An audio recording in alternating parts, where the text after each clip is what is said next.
Guys நேற்று episode முடிஞ்சதுக்கு அப்புறம் ஏகப்பட்ட சம்பவம் நடந்திருக்கு. அதுல முக்கியமான சம்பவம் என்ன தெரியுமா? நம்ம அருண் வந்து பாத்தீங்கன்னா பயங்கரமா கதறிட்டு இருக்காருங்க. ஆக்சுவலா நேற்று அவருக்கு சரியான அடி வந்த 4 வீட்டுல 3 வீடு அடி பொழந்துட்டாங்களே, அது எல்லாத்தையும் ராணுவ கிட்ட கொட்டி கதறிட்டு இருக்காரு. ஒரு பிளேட்ல 5 சப்பாத்தி வைக்கலாம், அதுக்குன்னு 5 கோடி சப்பாத்தி அதில் வைக்க முடியும்? என்னடா இந்த இது அடிக்கிறீங்க, வரவெல்லாம் என்னையே அடிக்கிறீங்க அப்படின்னு அவர் பாத்தீங்கன்னா மனுஷன் கதறிட்டு இருக்காப்ல. அது மட்டும் இல்லாம அவர் சொல்றாரு, முதல் நாள்ன்றதுனால போட்டு என்னால அடின்னு அடிச்சானுங்க தாங்கிக்க முடியல, இதே நாளைக்கு அடிச்சா கூட நான் தாங்கிப்பேன், இப்போ நாளைக்கு எனக்கு அடிச்சாங்கன்னு வச்சுக்கோ எனக்கு பிரச்சனை இல்லை, ஏன்னா பழகிடுச்சு அப்படின்னு அவர் பார்த்தீங்கன்னா மனுஷன் வந்து ஒரு முறை அக்செப்டன்ஸுக்கு வந்துட்டாப்ல.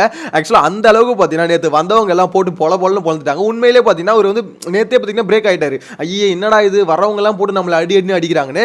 ஆனால் ஆக்சுவலாக அதில் ஒரு உண்மை இருக்குங்க. என்னன்னா அருணை அடிக்கிறாங்கன்னா அதுக்கான காரணம் அருண் அடிக்கிற அதை வேணும்னே இப்போ அருணை வந்து குறை சொல்லணும்னு சொல்லல, அருண் செஞ்ச சம்பவங்களை வந்து ஞாபகப்படுத்துறாங்க. அந்த ஞாபகப்படுத்துறது வந்து பார்த்தீங்கன்னா அருண் அடிக்கிற மாதிரி இருக்கு, அதுதான் உண்மை. ஓகேங்களா? இது புதுசாக எடுத்துட்டு வந்து அருண் அடிக்கல. ஆனால் இருந்தாலுமே அருணை பார்க்கறது கொஞ்சம் பாவமாக தான் இருக்கு. ஏன்னா ஃப்ரீ டாஸ்க்னா அவரே சொல்றாரு ராணுவ கிட்ட, ஃப்ரீ டாஸ்க்னா ஜாலியா இருக்கும்னு நினைச்சிட்டு இருந்தேன், ஆனா இப்படி இருக்கும்னு நினைச்சு பார்க்கலடா, வந்தவங்க எல்லாம் போட்டு அருணை முரண்பாடுன்னு சொல்லிட்டு போட்டு பொழகுறாங்க.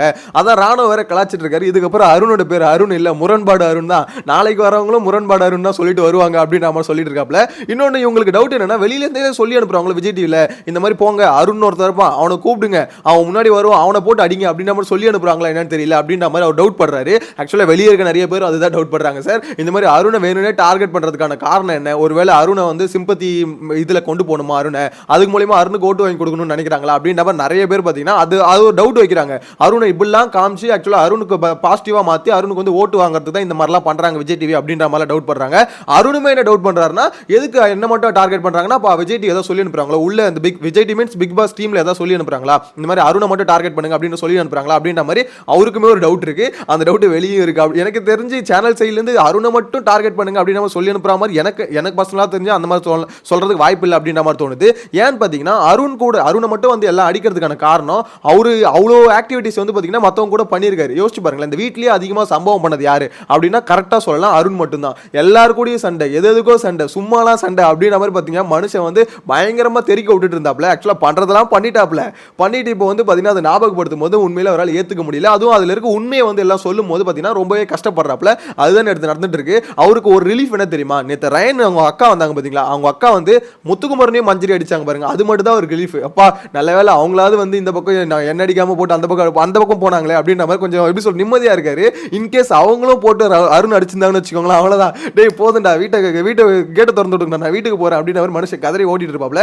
அந்த அளவுக்கு பாத்தீங்கன்னா அருணும் ராணவும் சேர்ந்து அங்க வந்து பாத்தீங்கன்னா கொஞ்சம் ஃபன்னா தான் பேசிட்டு இருக்காங்க. இருந்தாலும் பாத்தீங்கன்னா அருண் மனசுக்குள்ள இருக்கிற எல்லாத்தையும் பாத்தீங்கன்னா கொட்டிட்டு இருக்காரு.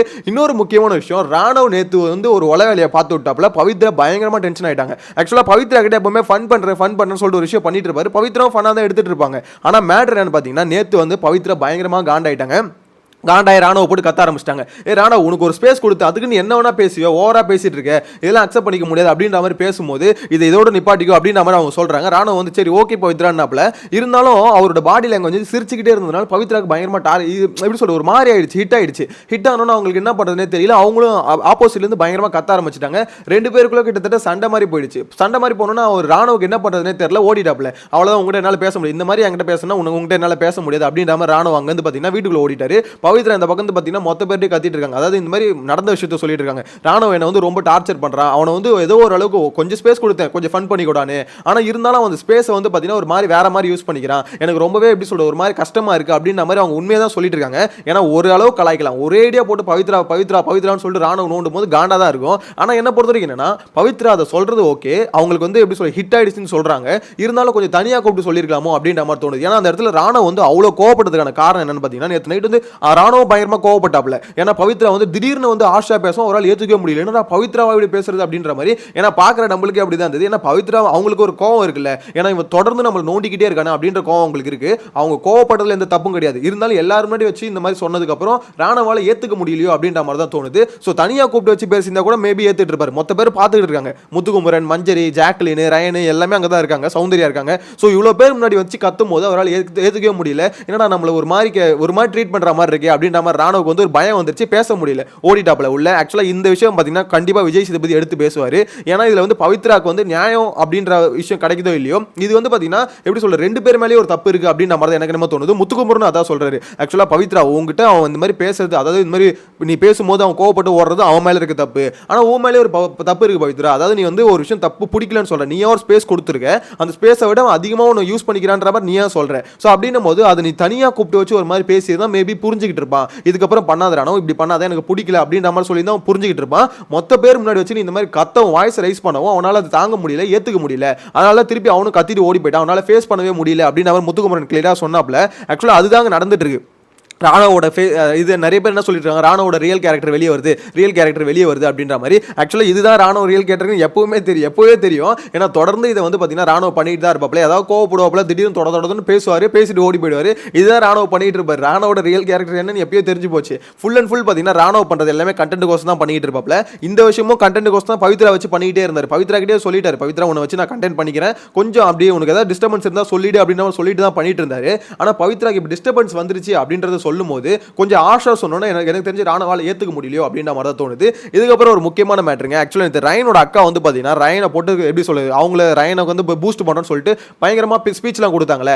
அதுக்கடுத்து பார்த்தீங்கன்னா முத்துக்குமரனையும் மஞ்சரையும் வச்சு செஞ்சு விட்டாங்களே. அவங்க செஞ்சதுக்கு அப்புறம் பார்த்தீங்கன்னா ரயனுக்கே ஒரு பயம் வந்துருச்சு, என்னடா இது நம்ம அக்கா வந்து இப்படி, ஏன்னா அவங்க பேசுறது எப்படின்னா டேரக்டாக மூஞ்சில் அடிச்ச மாதிரி பேசிட்டாங்க. மொத்த பேரும் பார்த்தீங்கன்னா அப்படியே சைலன்ஸ், பின் ட்ராப் சைலன்ஸ்ல இருப்பாங்க சொல்லுவாங்களா, அந்த பேரும் அந்த மாதிரி அமைதியாக இருக்காங்க. ஜாக்லினே ஒரு மாதிரி பார்க்குறாங்க, என்னடா இவங்க இப்படி பேசுறாங்க, வீட்டில் இருக்க எல்லாரும் ஒரு கண்டஸ்டன்ஸ், சரி ஓகே உங்களுக்கு கோவம் இருக்கு, ஓகே அந்த கோவத்தை வந்து இப்படி பொலைட்டா சொல்றதை விட்டுட்டு இந்த மாதிரி ஒரு மாதிரி மூஞ்சில அடிச்ச மாதிரி சொல்றாங்க. மொத்த கேமரா அப்படியே போய் ரெஜிஸ்டர் பண்ணிட்டு இருக்காங்க. ரெஜிஸ்டர் பண்ணி அவங்களால ஏத்துக்கவே முடியல, என் தம்பிக்கு வந்து நாமினேஷன் ஃப்ரீ பாஸ் கிடைச்சது ஏத்துக்கவே முடியல அப்படின்ற மாதிரி சொல்லிட்டு இருந்தாங்க. ஸோ அதுக்கு வந்து பார்த்தீங்கன்னா முத்துக்குமரன் ஆல்ரெடி விளக்கம் கொடுத்துற ரயன் கிட்ட, இதை பாரு ரயன், நாமினேஷன் ஃப்ரீ பாஸ் உனக்கு போனது, ஜாக்லின் போனா எனக்கு எந்த பிரச்சனையுமே இல்லை, ஆனால் நீ விளையாட விதம் எனக்கு சரியில்லை, எனக்கு வந்து எப்படி சொல்றது, ஒரு ப்ளூ டீமுக்கு நீ துரோகம் பண்ண மாதிரி இருந்தது, அதை தான் நான் திருப்பி சொல்லிட்டு இருந்தேன். ஒரு கூட்டணி தர்மத்தில் வந்து நீ இல்லாத மாதிரி இருந்தது. ஸோ அதை தான் திருப்பி சொல்லிட்டு இருந்தேன். நீ வந்து ஃபேரா விளையாடலன்னு, மற்றபடி உனக்கு நாமினேஷன் ஃப்ரீ பாஸ் போகக்கூடாது அப்படின்ற மாதிரிலாம் நான் டிசர்விங் இல்லை, அதாவது உனக்கு கொடுக்கக்கூடாது அப்படின்ற மாதிரிலாம் நான் பேசுறது இல்லை, எனக்கு அப்படி பேச வேண்டிய தேவையும் இல்லை, உனக்கு போனா என்ன ஜாக்லினுக்கு போனா என்ன, அப்படி பேசினாலும் அதில் ஒன்றும் தப்பும் இல்லை, ஏன்னா உன்னை விட ஜாக்லின் பெட்டராக தான் விளையாடுச்சு. ஆனால் நான் அது அப்படி சொல்லலை, நான் சொன்னது ஒரு வரைக்கும் ஒரு டீம், அதாவது ஒரு அலையன்ஸில் இருந்தோம், அதில் நீ கரெக்டாக விளையாடல அப்படின்ற மாதிரி தான் சொன்னேன். எனிவேஸ் அது உங்கள் அக்காவுக்கு வந்து தப்பாக தெரியும், ஏன்னா அவன் தம்பின்னும் போது அவன் உனக்கு உன் மேலே பாசம் இருக்கும்ல. ஸோ நான் பேசுறது வந்து கண்டிப்பாக அவங்களுக்கு கஷ்டமாக தான் இருக்கும். அதை வந்து அவங்க சொன்ன விதம், அதாவது சொன்ன வேர்ட்ஸ் சொன்னால் வேற மாதிரி இருக்கும். நாமினேஷன் ஃப்ரீ பாஸ் வந்து கிடைக்கூடாது, நாங்கள் பேசிட்டு இருந்தோம், எல்லா இடத்துலையும் பேசிட்டு இருந்தோம் அப்படின்னு சொன்னது அப்படி இல்லை. நீ விளையாடுறது தப்புன்னு சொல்லிட்டு தான் எல்லா இடத்துலையும் பேசிட்டு இருந்தோம், எல்லாரும் முன்னாடி பேசிட்டு இருந்தோம். ஸோ அதை தான் அவங்க வந்து அப்படி மீன் பண்றாங்க அப்படின்னு நம்ம சொல்லிட்டு இருந்தாங்க. அது மட்டும் இல்லாமல் முத்துக்குமரன் கிளீனா சொல்லிட்டாப்ல, அவங்க பேசுறதுல கோவம்லாம் இல்லப்பா, ஏதோ தம்பி உன் மேல இருக்க பாசத்தில் வந்து அவங்க சொல்லிட்டாங்க, அதெல்லாம் எனக்கு பிரச்சனை இல்லை அப்படின்னு நம்ம சொல்லிட்டாங்க. இருந்தாலும் ரயனுக்கு வந்து பார்த்தீங்கன்னா இப்படி மொத்த பேர் முன்னாடி இப்படி பேசுறது வந்து அவர் ஹிட் ஆயிடுச்சு, எங்க கண்டிப்பாக வெளியே பேக் ஃபயர் ஆகும் அப்படின்ற மாதிரி ரயன் யோசிக்க ஆரம்பிச்சிட்டாப்ல. இங்க வந்து முத்துக்குமரனை கூப்பிட்டு, இல்லை முத்து எனக்கு கொஞ்சம் கஷ்டமா இருக்கு, சாரி எங்க அக்கா பேசுறதுக்கோசம் சாரி அப்படின்ற மாதிரி அவரே ஓப்பனா சாரி கேட்டாரு. ஆனா அக்கா நேற்று நீங்க பண்ணீங்களே சம்பவம், அதுதான் இப்போ வைரல். அது குபீர் சிரிப்பு மூமெண்ட் என்ன தெரியுமா, டாஸ்க் பீஸ்ட்னு ஒன்று கூப்பிட்றாங்கடா அப்படின்னு சொன்னாங்க பாருங்க. அந்த கிளிப்பிங்ஸ் எடுத்து போட்டு ஓட்டு தள்ளிட்டு இருக்கானுங்க. ஏன்னா அந்த அளவுக்கு பார்த்தீங்கன்னா அந்த ஒரு கிளிப்பிங் வந்து வைரலாக பரவிட்டு இருக்கு. செமையா இருந்ததுங்க உண்மையிலே. டாஸ்க் பீஸ்டா இவரே கேட்குறாரு, அப்படியா, ஆமா எல்லாரும் அப்படி தான் கூப்பிடுறாங்க அப்படின்ற மாதிரி சொல்லிட்டு இருக்காங்க. எனக்கு தெரிஞ்சு யாரும் அந்த டாஸ்க் பீஸ்ட்ன்ற வேர்டை எங்கேயுமே யூஸ் பண்ண மாதிரி நான் பார்க்கல. மேபி அவங்க வீட்டுக்குள்ளேயே கூட்டுப்பாங்கன்னு நினைக்கிறேன். டாஸ்க் பீஸ்ட்னா நம்ம ரயன் தான் அப்படின்னு அவர் கூட்டுப்பாங்கன்னு நினைக்கிறேன். அதுதான் அவங்க வந்து என்ன சொல்றாங்க, எல்லாருமே அப்படி தான் கூப்பிடுறாங்க அப்படின்ற மாதிரி சொல்றாங்க. மேபி அவங்க வீட்டுக்குள்ள இருக்க எல்லாரையும் சேர்த்து சொல்றாங்கன்னு நினைக்கிறேன். எனிவேஸ் ரயன் வந்து பார்த்தீங்கன்னா அதுக்கப்புறம் சாரி கேட்டார் முத்துக்குமரன் சரி மஞ்சரிட்டி சரி இல்லை எங்கள் அக்கா பேசுறது எனக்கு ரொம்பவே கஷ்டமாக இருக்குது, அது ஓடிக்கிட்டே இருக்குது அப்படின்னு நம்ம சாரி கேட்டாப்ல. அவருக்கு இன்னொன்னும் ஓடிக்கிட்டே இருக்குது, ஜாக்லின் கூட பேசக்கூடாதுன்னாங்களே, அதாவது பேசக்கூடாது மீன்ஸ் ஜாக்லின் தள்ளிருந்தாங்க. ஆனால் அவரால் தள்ளி இருக்கவே முடியல. மேபி அதுவும் மைண்டுக்குள்ள ஓடிக்கிட்டே இருக்கணும், எப்படி ஜாக்லின் அவாய்ட் பண்ணலாம், எதை வச்சு அவாய்ட் பண்ணலாம் அப்படின்னு நம்ம யோசிச்சுக்கிட்டே இருப்பாருன்னு நினைக்கிறேன். எனிவேஸ் இன்னைக்கான எபிசோட்ல பார்த்தீங்கன்னா நிறைய வீட்டிலேருந்து வராங்க, சௌந்தர்யா வீட்டிலேருந்து வராங்க, அருண் வீட்டிலேருந்து வராங்க. ஸோ இந்த மாதிரி நிறைய வீட்டிலேருந்து வராங்க. அருண் வந்து நேற்றே சொல்லிட்டாரு, அந்த ராணுவ கூட வந்து பேசிட்டு இருந்தார்ல, எங்கள் வீட்டிலேருந்து எங்கள் அப்பா அம்மா மட்டும் வந்தால் போதும், வேற யாரும் வர வேணாம் அப்படின்ற மாதிரி அவரே சொல்லிட்டாரு. எனக்கு தெரிஞ்சு நாங்களாம் வெயிட் பண்ணுறது அவங்க அப்பா அம்மா கூட இல்லை, நம்ம அக்காவுக்கு தான், அர்ச்சனா அக்காவுக்கு தான். அர்ச்சனா மட்டும் உள்ளே வந்தாங்கன்னு வச்சுக்கோங்களேன், கண்டென்ட் கொட்டும் அப்படின்ற மாதிரி தான் இருக்குது. வெளியே அவங்க எப்படி வீடியோவில் கொட்டுறாங்களோ மொத்தத்தையும் உள்ளே வந்து கொட்டாங்கன்னு வச்சுக்கோங்களேன், இன்னும் பயங்கரமாக இருக்கும் அப்படின்ற மாதிரி தான் தோணுது. ஏன்னா அவங்க வந்து உள்ளே இருக்கவங்களை மட்டும் முரண்பாடுன்னு சொல்ல மாட்டாங்க, அவங்களுக்கு மெயினான முரண்பாடு விஜய் சேதுபதி மேலே தான் வைப்பாங்க. உள்ளே இருந்தே சொல்லுவாங்க, நினைக்கிறேன் கேமரா பார்த்து, பிக் பாஸ் எனக்கு வந்து முரண்பாடு கேட்டீங்களே, எனக்கு வந்து பார்த்தீங்கன்னா வீட்டுக்குள்ள இருக்கவங்க மேல முரண்பாடு இல்லை, எனக்கு முரண்பாடு விஜய் சேதுபதி ஹோஸ்ட் மேல தான். ஸோ கேள்வியை கேட்டா அவர் வந்து சாட்டர்டே பதில் சொல்லிட்டோம் அப்படின்னு நம்ம சொல்லிட்டு போயிடுவாங்க நினைக்கிறேன். நீங்க எதுக்கு பயாஸ்டா இருக்கீங்க அப்படின்ற மாதிரி கேள்வி கேட்டு அவங்க பாட்டு போயிடுவாங்க நினைக்கிறேன். எனக்கு தெரிஞ்சு அர்ச்சனா உள்ள வரது யாருக்கு ஆபத்து இல்லையோ விஜய் சேதுபதி தான் ஆபத்து அப்படின்ற மாதிரி தோணுது. உங்களுக்கு கருத்தை மறக்காம கமெண்ட்ல மென்ஷன் பண்ணுங்க. நேத்து நைட்டு நடந்த நிகழ்வுகள் இது. இன்னைக்கான ஃபர்ஸ்ட் ப்ரோமோ வந்து நெக்ஸ்ட் வீடியோல மீட் பண்ணலாம். Bye by.